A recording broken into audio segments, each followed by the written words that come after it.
एक झाड़ू लगाने वाला गिरिराज जी की तलहटी में झाड़ू लगाता था, उसको मंदिर में प्रवेश नहीं करने देते थे लोग। तो वो बेचारा बाहर खड़ा खड़ा ही दर्शनार्थियों से पूछता था कि ठाकुर जी दिख कैसे रहे हैं, मुझे ये बता दो। दर्शनार्थी आकर के बताते थे नीली ठाकुर जी ने बाघा पहना है, गले में मोतियों की माला है, मकराकृत कुंडल है, ऐसा टिपारा ठाकुर जी के सिर पर रखा है और ऐसा ठाकुर जी का श्रृंगार है। तो वो बाहर खड़ा खड़ा नेत्र बंद करके सुन सुन करके ही अपने चित्त में एक झांकी बना लेता था और मन में सोचता था ऐसे दिख रहे होंगे ठाकुर जी। पर रोज प्रार्थना करता था, नाथ मुझे लगता है इस जन्म में तो आप मुझे कभी नहीं दिखोगे भगवान, इस जन्म में तो मैं आपके योग्य नहीं हूं, पर मेरे पर बस इतनी कृपा कर दो कि अगला जन्म मुझे दीजिएगा तो कुछ नहीं तो चेटी बना देना, तो चेटी बन करके मैं आपके 56 भोग में ही आ जाऊंगा, भीतर आके आपका दर्शन कर लूंगा, लेकिन मुझ पर अनुग्रह कर देना। ठाकुर जी उसके इस भाव से इतने रीझ गए।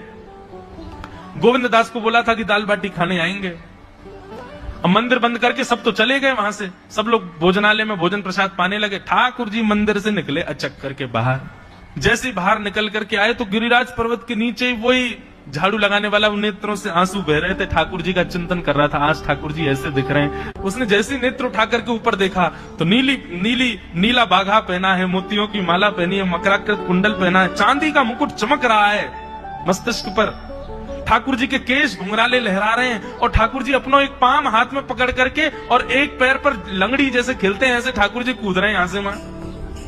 नीचे से झाड़ू लगाने वाले लगे, अरे ऐसा पुरुष तो मैंने जीवन में कभी नहीं देखा, ये कैसा पुरुष है।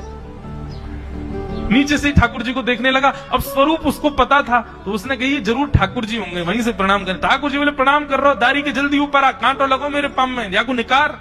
बोलने लगा, बोले मैं ऊपर नहीं आ सकता, गुसाई जी मारेंगे, सब लोग डांटेंगे मुझे। अरे नहीं गुसाई जी ऐसे कुछ ना कहें, ये सब तो बाहर के लोगों ने नियम बना दिए, मैं तो सबसे मिलूं, तू आजा जल्दी ऊपर। जैसे ही ऊपर गया, ज्यों-ज्यों ठाकुर जी के समीप जाए त्यों-त्यों उसके नेत्र सजल होते जाएं। ठाकुर जी के बिल्कुल समीप पहुंच गया।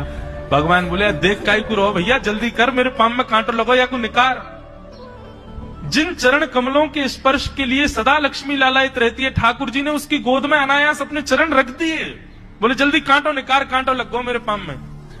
अब वो ठाकुर जी के सुंदर तलवों को अपने हाथ से ऐसे देख रहा है, ढूंढ रहा है कहां कांटा लगा है, कहीं उसको कांटा मिल गया। अब इतने कोमल चरण ठाकुर जी के, उसके नेत्रों से आंसू भी गिरते जा रहे हैं।